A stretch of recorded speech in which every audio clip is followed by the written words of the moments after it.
In our previous video of chapter 1 development, we have learned about the definition of development. इसमें हमने various aspects of development को समझा था. In the previous chapter, we also talked about the various sectors of economy in brief. Today, we will see chapter 2, which is sectors of the Indian economy of your book Understanding Economic Development. Hello everyone and welcome to Education at Ease. मैं हूं Hina and आज हम पढ़ने वाले हैं how different economic activities are classified into various sectors of economy. जैसे कि आप इन डिफरेंट पिक्चर्स में लोगों को डिफरेंट एक्टिविटीज करते हुए देख रहे हो, जिसमें सम एक्टिविटीज में गुड प्रोड्यूस हो रहे हैं and some activities are producing services. Every minute, some activities are producing some goods and services. इन गुड्स एंड सर्विसेज को इजीली समझने के लिए we have divided these activities in different groups, जिनको सेक्टर कहते हैं. You must be having a question in mind, what is a sector? How do you define it? एक country की population जो डिफरेंट टाइप्स ऑफ वर्क या activities करती है, जिसका एक साथ ग्रुप बनाया जा सकता है, और वो डिफरेंट एक्टिविटीज जिनका नेचर एक जैसा है, इसको सेक्टर कहते हैं. In economy, sectors are commonly classified as primary, secondary, tertiary and sometimes quaternary. Let's understand these sectors one by one. Let's begin with the primary sector. I am sure आप लोग यही सोच रहे होंगे that what is the primary sector and why is it called primary in the first place? Primary sector का मतलब होता है वो सेक्टर जिसमें ह्यूमंस किसी नेचुरल रिसोर्स का डायरेक्ट या थोड़े मॉडिफिकेशन के साथ यूज करते हैं. Let's understand it in another way. Cultivation of cotton plant, जिसमें we depend mainly on natural factors, जैसे कॉटन प्लांट को ग्रो करने के लिए रेनफॉल, सनशाइन और सनलाइट एंड क्लाइमेट पे डिपेंड होना पड़ता है. सिमिलरली मिल्क के लिए एनिमल्स के नेचुरल प्रोसेस पे डिपेंड होना पड़ता है. वैसे ही मिनरल्स एंड ओर्स के लिए भी नेचर पे डिपेंड होना पड़ता है. तो प्राइमरी सेक्टर वो है जिसमें हमें यानी ह्यूमंस को नेचुरल प्रोडक्ट या नेचुरल प्रोसेसेस पे डिपेंड होना पड़ता है to get a product to use. जैसा कि हमने पहले डेफिनेशन में पढ़ा, जब humans get any product directly from the natural source, उसको प्राइमरी सेक्टर कहते हैं. Here are some examples of primary sector: farming, wheat cultivation, fishing, mining, coal, forestry. Since most of the natural products we get are from agriculture, dairy, fishing, forestry, this sector is also called agriculture and related sector. Why primary? क्योंकि natural products एक base form करते हैं for all other products that we subsequently make. जैसे cotton plant से human cotton के different products like medical cottons, cotton textiles etcetera बनाते हैं. Here cotton fibre is the primary product जो हमें कॉटन प्लांट से मिलता है. सिमिलरली डेयरी प्रोडक्ट्स जैसे चीज, कॉटेज चीज, घी, क्रीम, दही, लस्सी, छाछ एक्सेट्रा सब मिल्क से बनते हैं, जो एक प्राइमरी प्रोडक्ट है जो हमें डायरेक्ट एनिमल्स से मिलता है. Moving forward to the secondary sector. Secondary sector refer करता है वो सेक्टर जिसमें प्राइमरी सेक्टर के प्रोडक्ट्स को मैन्युफैक्चर या प्रोसेस करके एक न्यू प्रोडक्ट बनाया जाता है. लाइक आर अर्लियर एग्जाम्पल, जहां पे हमने देखा कॉटन फाइबर जो कॉटन प्लांट से डायरेक्ट मिल रहा था, उसको प्राइमरी सेक्टर प्रोडक्ट बोलते हैं. नाउ कॉटन फाइबर को प्रोसेस करके cotton textiles, cloth, cotton fabrics, medical cottons etcetera, ये सब सेकेंडरी प्रोडक्ट्स में आते हैं. इन अदर वर्ड्स, जब हम प्राइमरी सेक्टर प्रोडक्ट को प्रोसेस करके एक नया प्रोडक्ट बनाते हैं, उसे सेकेंडरी सेक्टर कहते हैं. Since this sector gradually became associated with different kinds of industries that came up, it is also called the industrial sector. आपके समझने के लिए let's take another example. Tomatoes, टमाटर सबके घर में सब्जी में या सैलेड में यूज होते हैं। Tomatoes are primary products. अब प्राइमरी प्रोडक्ट्स मतलब टमाटोज को कन्वर्ट करने के लिए हम टमाटोज के सेकेंडरी प्रोडक्ट्स जैसे सूप, केचप, सॉस एक्सेट्रा को भी यूज करते हैं। तो tomatoes are the primary products of primary sector and soup, ketchup, sauce etcetera are secondary products of secondary sector. I believe आप लोगों को प्राइमरी एंड सेकेंडरी के बीच का डिफरेंस अब क्लियर समझ आ गया होगा। Let's move to the tertiary sector now. Tertiary sector refer करता है वो सेक्टर जिसमें ह्यूमंस सर्विसेज प्रोवाइड करते हैं जैसे banking, education, health care etcetera. अब समझते हैं कैसे। Unlike primary and secondary sector जहां पर ह्यूमंस प्रोडक्ट्स प्रोड्यूस कर रहे थे अपने कंजम्पशन के लिए, टर्शरी सेक्टर में ह्यूमंस प्रोवाइड करते हैं सर्विसेज। सपोज एक बच्चे को बहुत तेज फीवर है। अब मेडिसिन हर कोई तो दे नहीं सकता, हमें जरूरत पड़ती है एक डॉक्टर की। अब डॉक्टर अंकल आते हैं और बीमार बच्चे को मेडिसिन देकर चले जाते हैं। इस एग्जाम्पल में डॉक्टर अंकल ने मेडिसिन के इंग्रेडिएंट्स या प्लांट्स को खुद ग्रो नहीं किया है, ना ही मेडिसिन को खुद बनाया है। बट कौन सी मेडिसिन लेनी है ये डॉक्टर अंकल ने उस बीमार बच्चे को बताया। इस एग्जाम्पल में डॉक्टर अंकल ने अपनी हेल्थ केयर सर्विसेज उस बीमार बच्चे को दी जिसकी वजह से वो बच्चा ठीक हो गया। सिमिलरली टीचर्स जो आपको क्लास में पढ़ाते हैं वो आपको एजुकेशन प्रोवाइड करवा रहे हैं जो कि एक सर्विस है, तो ये टर्शरी सेक्टर में आती है। जैसे प्राइमरी एंड सेकेंडरी सेक्टर्स कुछ प्रोडक्ट्स या गुड्स प्रोड्यूस कर रहे थे, टर्शरी सेक्टर सर्विसेज प्रोड्यूस करते हैं, इसीलिए इसको सर्विस सेक्टर भी कहते हैं। जैसे कॉटन फाइबर एंड टमाटोज जो प्राइमरी प्रोडक्ट्स हैं उनको फैक्ट्रीज या गोडाउन्स तक लेकर आना, ये सर्विसेज सेक्टर में आता है। अब आप मुझे कमेंट बॉक्स में कमेंट करके बताएं what are the different examples of all these three sectors. Apart from this sometimes एक और टाइप ऑफ सेक्टर को क्लासिफाई किया जाता है which is known as quaternary sector. ये सेक्टर रेफर करता है नॉलेज बेस्ड सर्विसेज जैसे software development, scientific research etcetera, जो टर्शरी सेक्टर से एक लेवल ऊपर आती है। जैसे बीमार बच्चे के एग्जाम्पल में डॉक्टर ने बच्चे को मेडिसिन दी थी जो कि टर्शरी सेक्टर में आता है। If we go a level above this जहां पे ह्यूमंस रिसर्च करते हैं कि कौन सी मेडिसिन किस बीमारी के लिए इफेक्टिव है, वो क्वॉटरनरी सेक्टर में आता है। फॉर एग्जाम्पल कोविड या कोरोना जो कि एक बीमारी थी, उसके लिए पहले कोई मेडिसिन नहीं थी।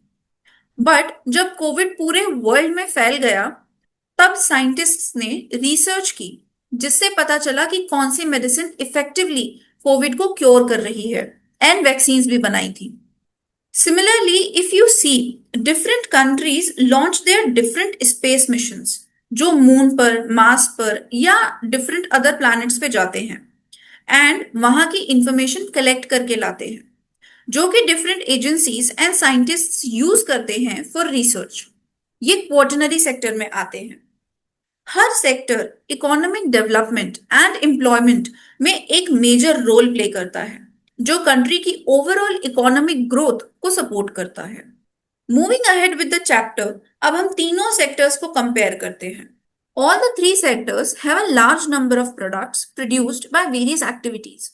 Total contribution of each sector जानने के लिए total number of products produced and total employee working in the sector का पता होना जरूरी है।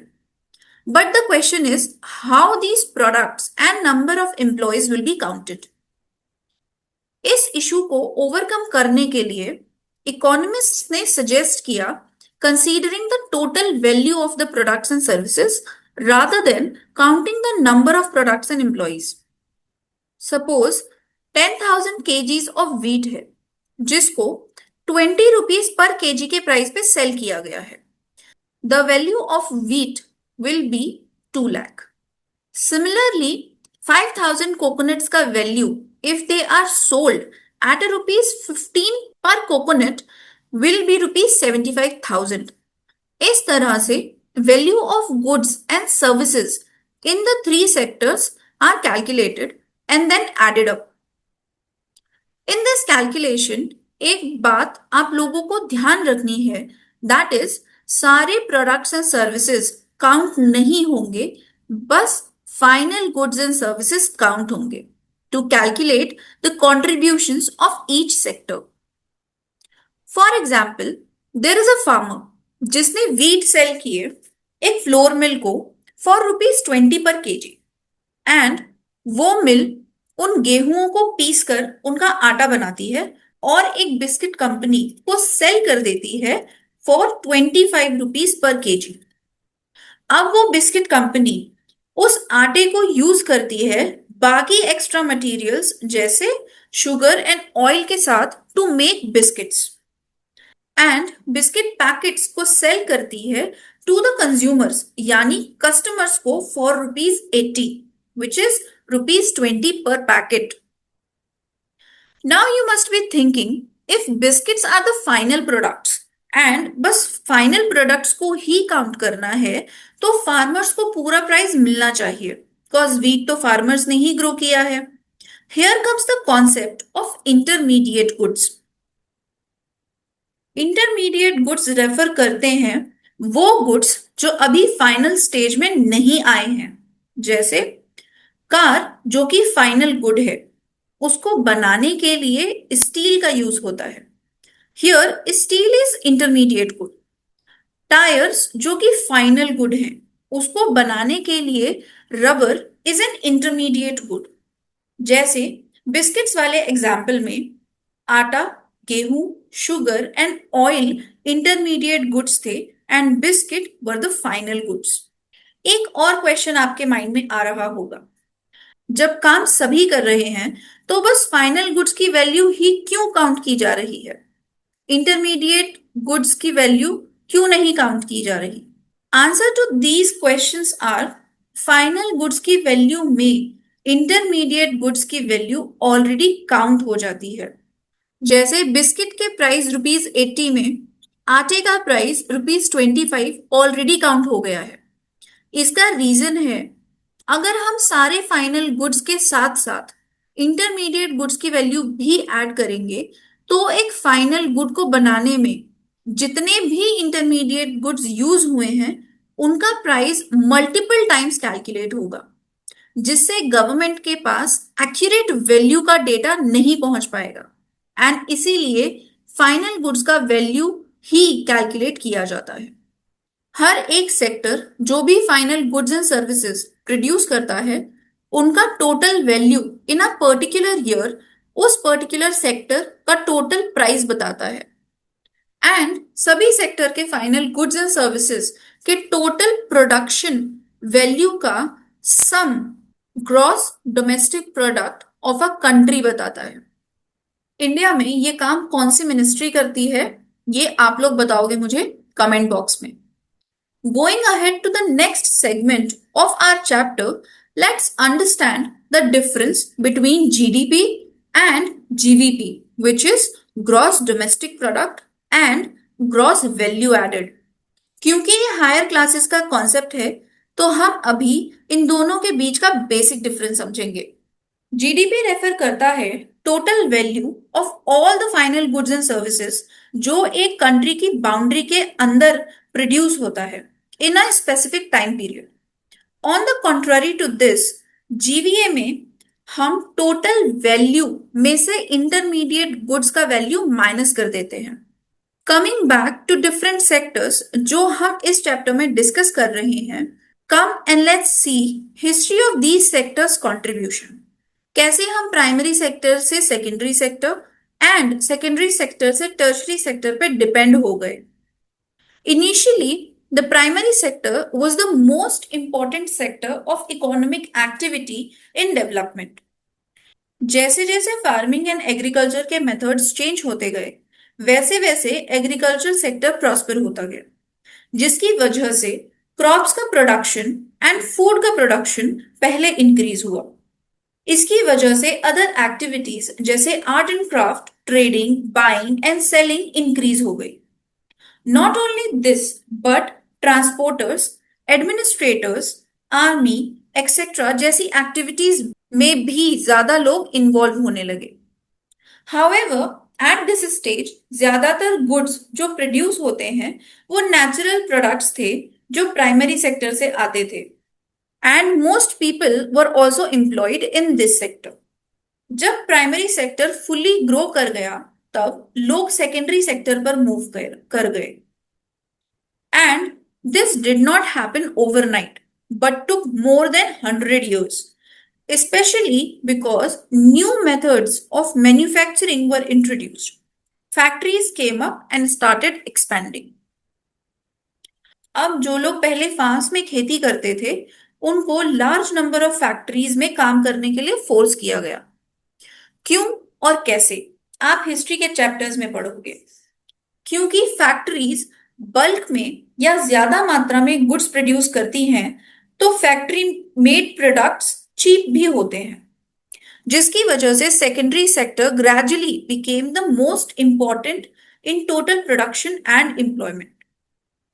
इन द पास्ट 100 years हम फिर से एक शिफ्ट विटनेस कर रहे हैं एंड वो है secondary to tertiary sector shift in developed countries.